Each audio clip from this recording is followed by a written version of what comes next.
Bismillahirrahmanirrahim. Alhamdulillahirabbil alamin wa sallallahu nabiyana Muhammad wa ala alihi wa sahbihi wa man tabi'ahum bi ihsan ila yaumiddin, amma ba'd.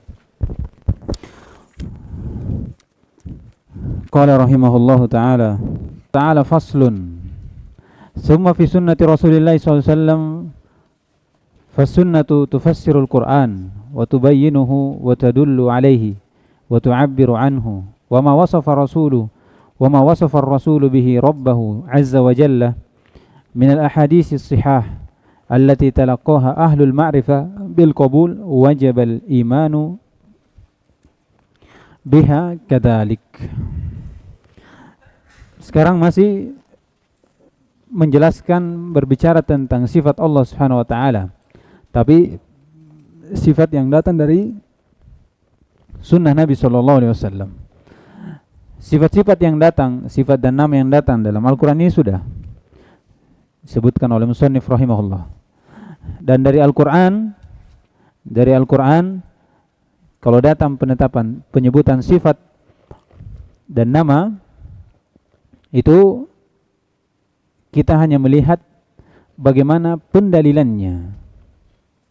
Iya, kalau ada penamaan penyebutan nama dan sifat Allah Subhanahu wa taala dalam Al-Qur'an, kita cukup bagaimana kita mempelajari berdalil dengan Al-Qur'an itu. Kenapa? Karena Al-Qur'an itu hujjatun qat'iyyah. Ya. Hujjatun qat'iyyah. Bedanya dengan hadis itu dilihat dari dua hal. Pertama dari kesahihannya dulu.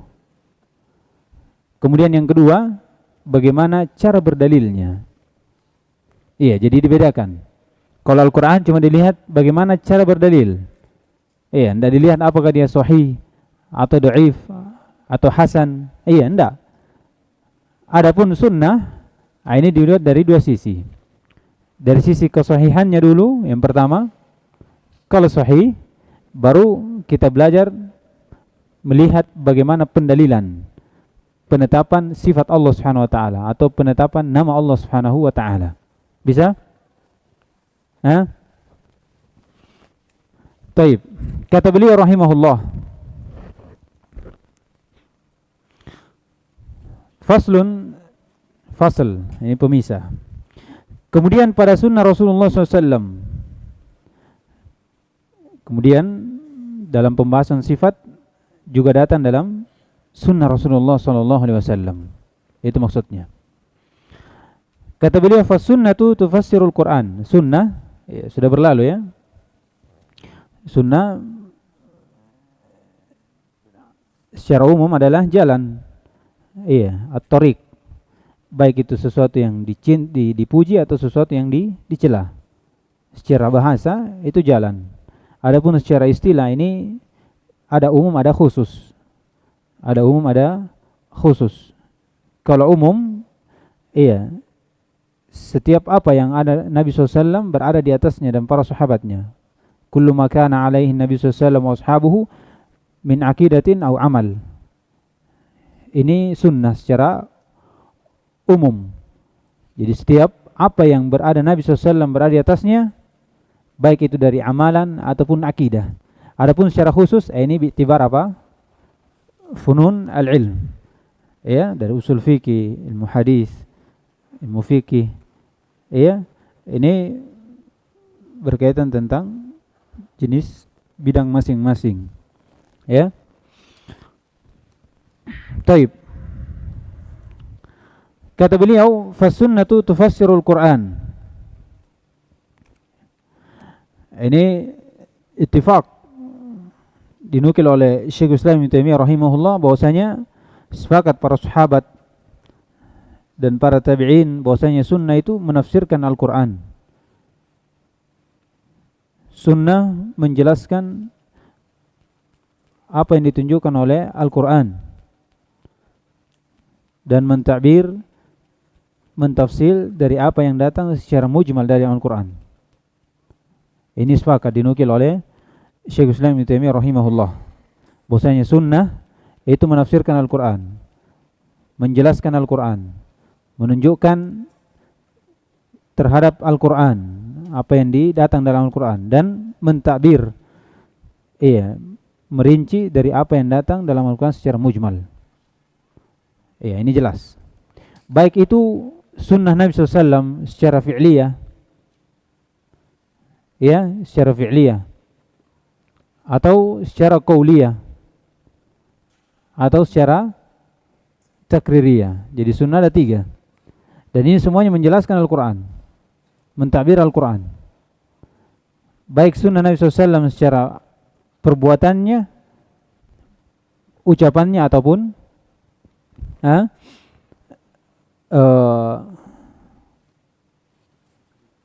pengikrannya, pengakuannya, ataupun pengakuannya.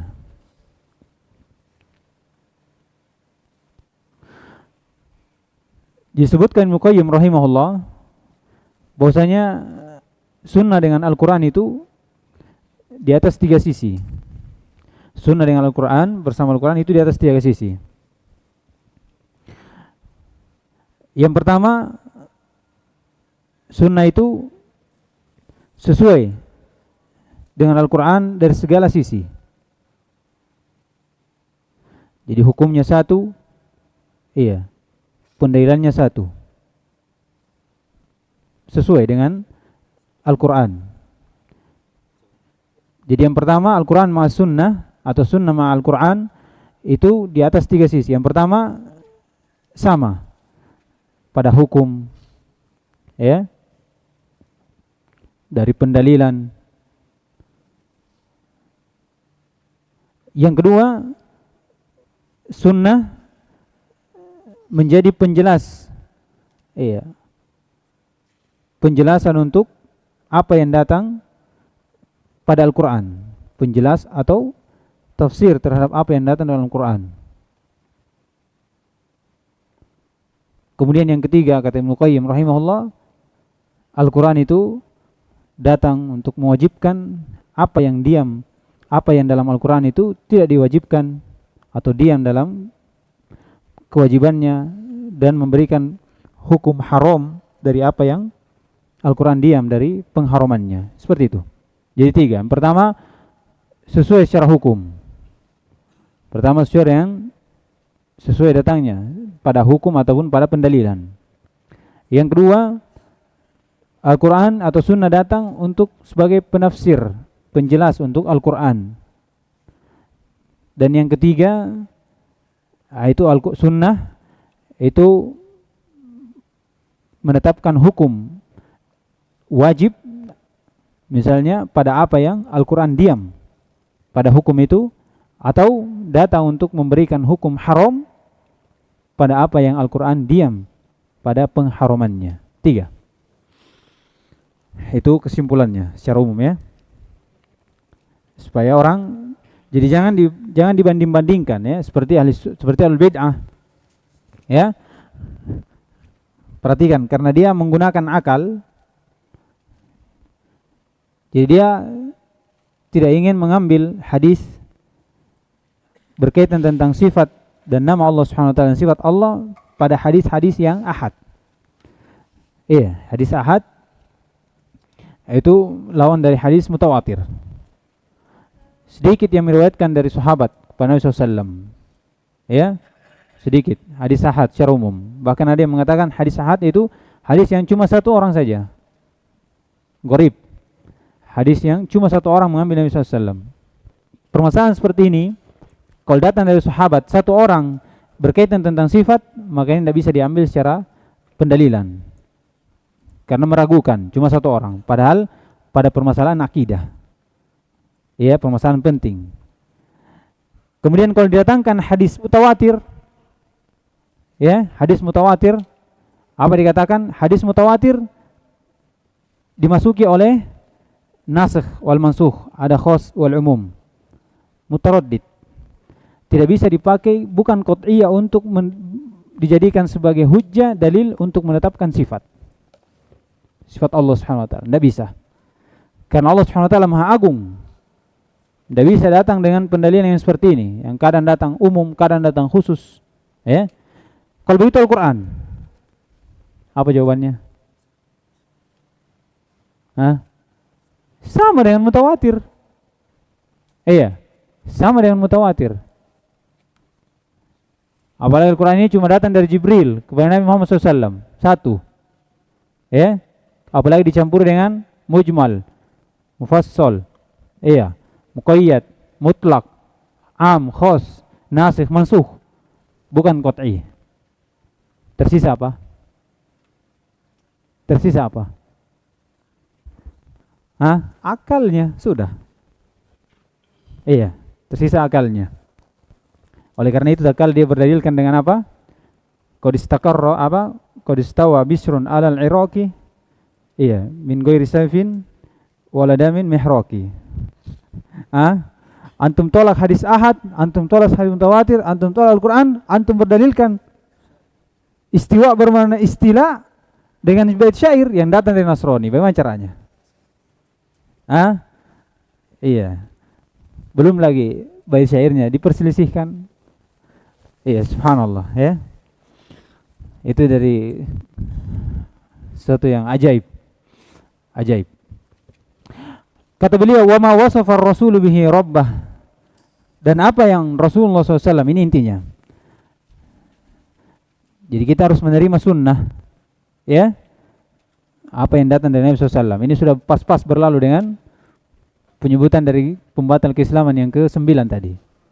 Ya, bahwasanya harus menerima semua apa yang datang dari Nabi SAW. Kita wajib mengimani. Ya, wajib mengimani. Wa ma wasafa ar-rasulu bihi rabbah minal ahaditsis shihah, dan apa yang disifati Rasulullah SAW terhadap Rabbnya Allah Subhanahu wa taala dari hadis-hadis yang sahih. Ini yang pertama dilihat. Dia harus sahih. Allati talaqqaha ahlul ma'rifah bil qabul, yang dimana telah diterima kesahihannya oleh ahlul ma'rifah, itu ahlul hadis, seperti Sahih Muslim dan Sahih Bukhari dan Sahih Muslim. Ya, dua kitab ini talaqqaul umma bil qabul. Iya, sudah diterima di tengah umat. Walaupun ada sedikit dari beberapa hadis dari Imam Bukhari dan Muslim itu ada diintikot oleh imam, seperti hadis yang kemarin. Ya, tentang tafsir ayat atau sebab turunnya ayat lilladzina ahsanul husna wa ziyadah. Ya, lilladzina ahsanul husna wa ziyadah. Diintikot oleh Ad-Darqutni rahimahullahu taala. Ya, diintikot oleh Ad-Darqutni rahimahullahu taala. Taib. Kemudian kata beliau, kalau ada datang seperti ini, wajib al-imanu biha kadzalik.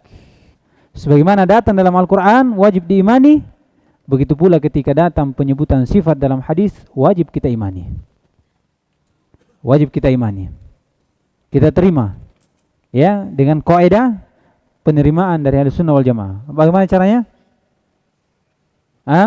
Menetapkan sifat untuk Allah sesuai dengan kebesaran dan keagungannya. Tidak ada ta'til, tidak ada tahrif, tidak ada takyif dan tidak ada tamtsil. Isbatan isbatan bila tamtsil wa tanzihan bila ta'til. Ahsan. Summa qala rahimahullahu ta'ala,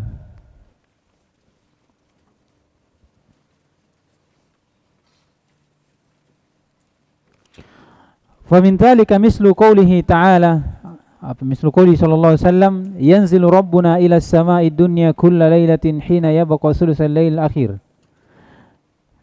Hina yabqa sulusal lail akhir. Fayaqulu man yad'uni fa astajib lah. Man yas'aluni fa'utiyah. Man yastaghfiruni fa'aghfir lah. Muttafaqun alaih.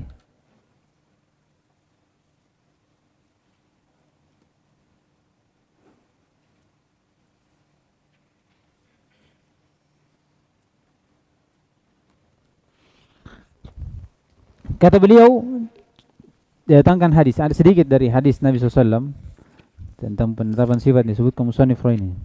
Di antaranya, dan ada yang terulang ya, tentang sifat ru'ya, terulang.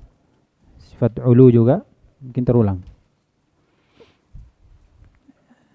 Kata beliau, contohnya ucapan Nabi SAW. Ini hadis. Kata beliau, yanzilu rabbuna ila as-sama'i dunya kulla lailatin hina yabqa thulutsal lail akhir. Allah Subhanahu wa taala turun ke langit dunia setiap malam ketika tersisa sepertiga malam terakhir. Fayaqulu, maka Allah berkata, man yad'uni fa astajib lah. Siapa yang berdoa kepada aku, maka aku menjawab doanya. Wa may yas'aluni fa'utiyah, siapa yang meminta kepada aku, saya akan memberikannya. May yastaghfiruni fa'aghfirlah, dan siapa yang meminta ampun, maka saya akan memberikan ampunan untuknya, atau saya akan mengampuninya. Muttafaqun alaih. Ini hadis banyak perawinya dari sahabat. Ya. Disebutkan Muqayyim rahimahullah bahwasanya hadis tentang nuzul Allah Subhanahu wa taala ke langit dunia itu mutawatir dan diriwayatkan sekitar 28 sahabat dari Nabi sallallahu alaihi wasallam. Diriwayatkan sekitar 28 sahabat meriwayatkan dari Nabi sallallahu alaihi wasallam. Disebutkan juga Al-Lalaka'i bahwasanya apa yang diriwayatkan dari Nabi SAW tentang turunnya Rabb, turunnya Allah, itu diambil darinya sekitar 20 sahabat, 20-an sahabat. Ya, jadi hadis mutawatir. Hadis mutawatir tentang penetapan sifat turunnya Allah Subhanahu wa taala. Jadi sifat turun, penetapan sifat turun untuk Allah, kita tetapkan sifat turun sesuai dengan kebesaran dan keagungannya. Jelas? Tanpa ada tamsil, tidak ada takyif, tidak boleh tahrif, apalagi ditaktil. Allah berfirman, laisa kamitslihi syai', tidak ada yang semisal dengannya.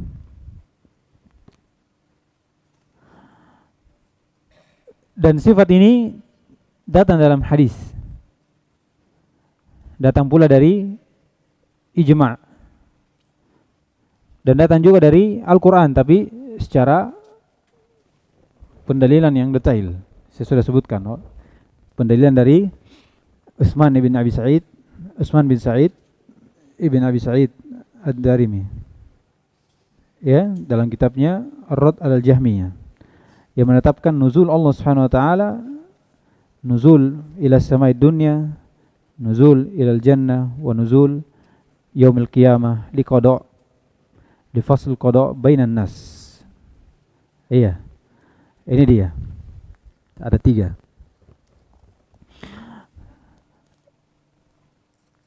Kemudian ijma' sudah dinukil oleh sebagian dari ulama, di antara Ibnu Taimiyah rahimahullah, tentang penetapan sifat turun untuk Allah Subhanahu wa taala. Kemudian ahli sunnah wal jamaah dalam penetapan ini tidak menetapkan kaifiat turunnya Allah Subhanahu wa taala. Tidak mengetahui bagaimana kaifiat turunnya Allah Subhanahu wa taala. Kaifiatnya ada. Tapi ahli sunnah wal jamaah itu tidak mengetahui kaifiat turunnya Allah. Adapun maknanya jelas. Apa maknanya turun? Dari atas ke bawah.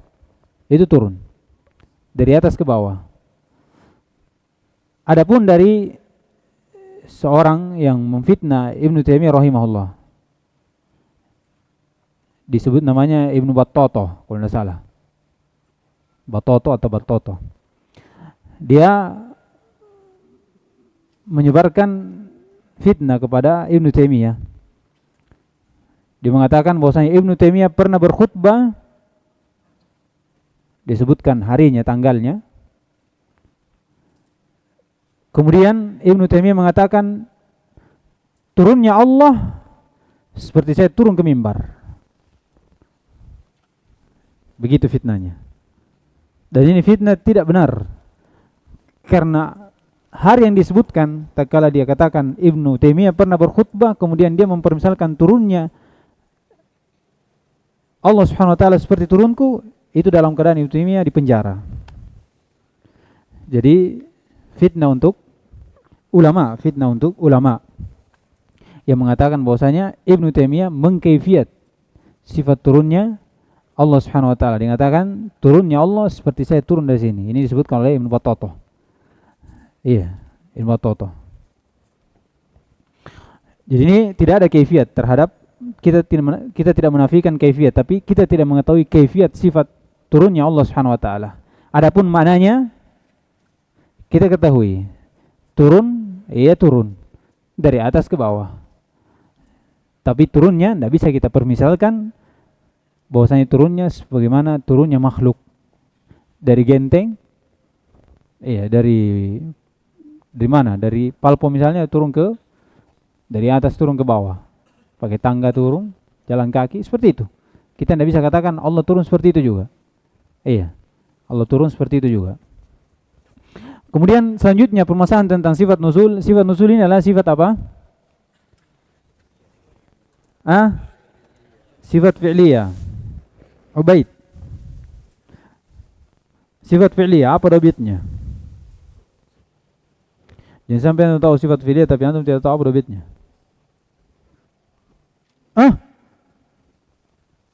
Jangan begitu. Ya. Antum kayak pasrah saja. Lupa atau apa? Lupa. Nomor ja. Arhan. Ahsan. Tuh. Temannya antum tahu. Sifat fi'liyah, sifat yang berkaitan tentang sifat Allah Subhanahu wa taala. Sifat yang berkaitan tentang sifat Allah Subhanahu wa taala. Sifat yang berkaitan dengan masyiah Allah Subhanahu wa taala. Sifat yang berkaitan dengan kehendak Allah Subhanahu wa taala. Sifat nuzul ini itu dibantah atau ditolak dari ahlu ta'til seperti Mu'tazilah, Jahmiyah, demikian pula Al-Asy'ariyah.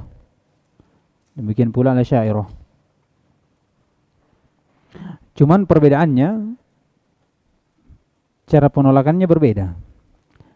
Kalau Mu'tazilah dan Jahmiyah memang mengatakan Allah Subhanahu wa taala tidak turun. Ya. Adapun Al-Asy'ariyah dia mengatakan apa? Dia mentahrif. Iya. Yanzilu Rabbuna, yaitu yanzilu amru Rabbina, atau rahmatu Rabbina, atau malaikatu Rabbina. Ini namanya tahrif. Menolak dengan mendatangkan makna yang baru. Tahrif apa ini bentuknya? Maknawi. Lafad, tapi ziyadah atau nukson? Ziyadah. Ziyadah fil lafad. Di kalimat ya. Ini dibantah. Ini penolakan mereka. Jadi mereka mentakbir dengan apa? Turunnya itu adalah turunnya perintahnya, turunnya rahmatnya. Dan kita bantah dengan beberapa bantahan. Yang pertama, ucapannya ini menyelisih ijma'. Jelas. Menyelisih zahir ayat atau zahir hadis. Zahir hadis apa? Yanzilu Rabbuna. Ini zahirnya. Kemudian dia katakan bukan Rabb, tapi turunnya apa? Malaikat. Yang kedua, Allah Subhanahu wa taala berfirman di dalam mengatakan setelahnya, fayaqulu may yad'uni fa astajib lah. Iya. Ini ucapan yang tidak diucapkan kecuali Allah Subhanahu wa taala. Kalau kita katakan yang turun adalah malaikat, maka malaikat tidak mungkin berucap dengan ucapan seperti ini. Di riwayat lain yang lebih jelas, kata Allah Subhanahu wa taala, la as'alu an ibadi ghairi. La as'alu an ibadi ghairi. Tidak ada yang bisa memberikan kebutuhan dari hambaku kecuali saya. Tidak ada yang bisa memenuhi kebutuhan hambaku kecuali saya. Perhatikan. Dikatakan la as'alu an ibadi ghairi. Ada malaikat boleh bilang begini? Tidak ada. Ini menunjukkan bahwa yang turun adalah Allah, betul-betul Allah yang turun. Tidak ada majaz. Tidak ada majaz.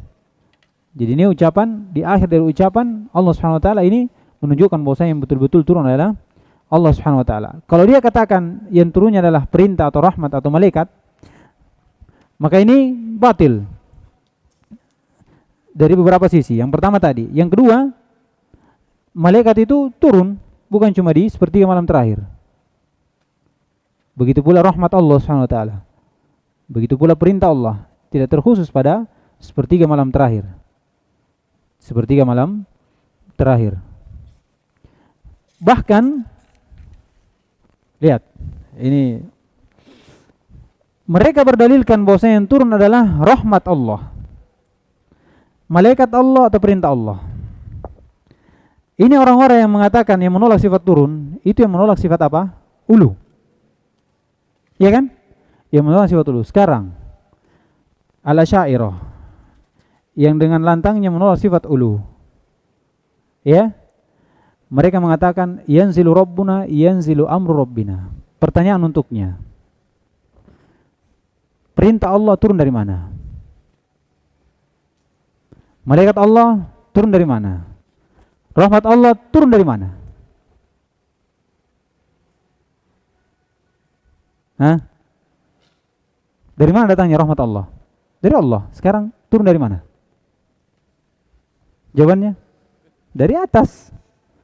Berarti Allah di mana? Hah? Iya. Itulah. Kalau orang bermain akal itu tidak nyambung. Akan ada tanakut. Ya. Ahli sunnah wal jamaah tidak ada dalam penetapannya tanakut. Karena mereka berjalan sesuai dalil Al-Quran dan Sunnah. Berjalan dengan sesuai pemahaman para salaf. Tidak ada pakai akal. Akal itu kurang, nakis. Ya. Permasalahan akidah tidak bisa diukur dengan akal. Tidak bisa diukur dengan akal. Ya. Ini bentuk bantahan untuk mereka dari ucapan mereka bahwasanya yang turun hanya malaikatnya. Kemudian masalah selanjutnya dari tentang nuzul. Apakah ketika Allah SWT turun arsy-Nya kosong? Ketika Allah SWT turun di permukaan bumi, di langit dunia, apakah arsy-Nya kosong? Ini ada 3 ucapan. Disebutkan Ibnu Taimiyah rahimahullah ada 3 ucapan. Yang pertama ucapan dari Abdul Ghani Ibn Abdul Wahid Al-Maqdisi rahimahullah. Ya, penulis kitab Umdatul Ahkam, dia katakan dia mengingkari orang yang mengatakan Allah ketika turun arsy-Nya kosong atau tidak kosong. Sudah, tidak usah dibahas. Ini yang pertama. Jadi mengingkari orang yang mengatakan ketika Allah SWT disifati turun ke langit dunia, atau dikatakan Allah qarib dunu. Kemudian dikatakan arsy-Nya kosong. Atau ketika turun dikatakan turun untuk mengqadha hamba-hambanya. Dikatakan arsy-Nya kosong. Ini mengingkari ucapan seperti ini. Arsy-Nya kosong atau arsy-Nya tidak kosong, enggak usah dibilang. Ini ucapan pertama. Yang kedua, ada yang mengatakan ketika Allah SWT turun di permukaan bumi, di langit dunia, sepertiga malam terakhir, itu arsy-Nya kosong. Arsy-Nya kosong. Ya. Dan ditulis oleh Abdurrahman ibn Mandah rahimahullah suatu kitab yang mengingkari bahwasanya orang yang mengatakan ketika Allah SWT turun arsy-Nya tidak kosong. Dia buat satu kitab untuk mengingkari orang yang mengatakan bahwasanya ketika Allah turun di langit dunia arsy-Nya tidak kosong. Jadi sudah 2 ucapan. Yang ketiga, ada yang mengatakan ketika Allah turun di permukaan di langit dunia itu arsy-Nya kosong. Arsy-Nya kosong.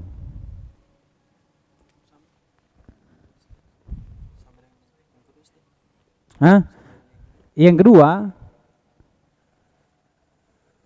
apa tadi? Arsy-Nya kosong.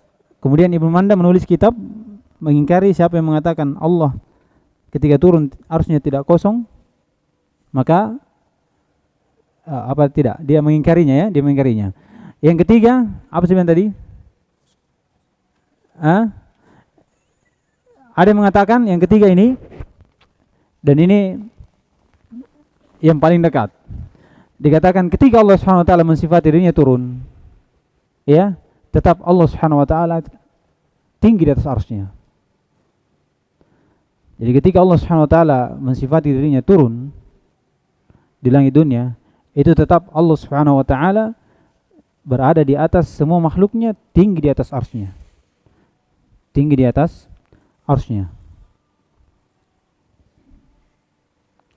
Itu ucapannya. Dia ucapan ini mengatakan tidak boleh kita bayangkan, permisalkan ketika Allah Subhanahu wa taala turun di langit dunia, itu seperti manusia ketika turun dari genteng misalnya, dari palpon sana, dari atas turun. Ketika dia turun, maka palpon di atas kosong, tidak ada orang, karena dia sudah turun. Ini jangan dikatakan seperti itu. Ini namanya takyif. Oleh karena itu kita imani ketika Allah Subhanahu wa taala mensifati dirinya turun, tetap kita mengimani bahwasanya Allah Subhanahu wa taala tinggi di atas arsy-Nya. Tinggi di atas arsy-Nya. Dan di antaranya juga ada yang mengatakan tawakuf, sebagaimana yang pertama tadi dikatakan tawakuf. Jadi ini permasalahan yang mungkin antum tanya-tanya. Ya, kalau Allah turun apakah arsy-Nya kosong atau tidak? Ini jawabannya ada 3. Ada yang mengingkari orang yang mengatakan seperti ini. Jangan dikatakan kosong, jangan juga bilang tidak kosong. Sudah, kita imani saja. Kemudian yang kedua, ada yang mengatakan kosong. Ya, ada yang mengatakan kosong. Ketika Allah Subhanahu wa taala turun, arsy-Nya kosong. Tapi tidak juga kita katakan ketika turun arsy-Nya kosong berarti arsy di atas Allah. Tidak juga. Ya? Tidak juga. Kemudian yang terakhir mengatakan bahwasanya ketika Allah mensifati dirinya turun, kita juga mensifati Allah Subhanahu wa taala ulu istiwa 'alal arsy. Fokus samawati mustawin 'ala arsy. Ba'inu min khalqihi wa ilmuhu fi kulli makan. Sudah. Itu dari kesimpulannya. Kesimpulan tentang pertanyaan apakah arsy-Nya kosong atau tidak.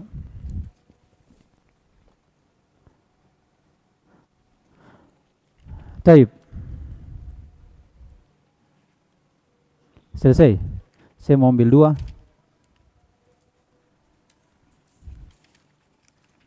2. Insyaallah nanti mungkin besok kita ambil 2. Ya. Jadi selesai kita ya dari sifat nuzul. Sifat nuzul sifat fi'liyah untuk Allah Subhanahu wa taala. Taib. Subhanakallahumma hamdik, asyhadu an la ilaha illa anta, astaghfiruka wa atubu ilaik.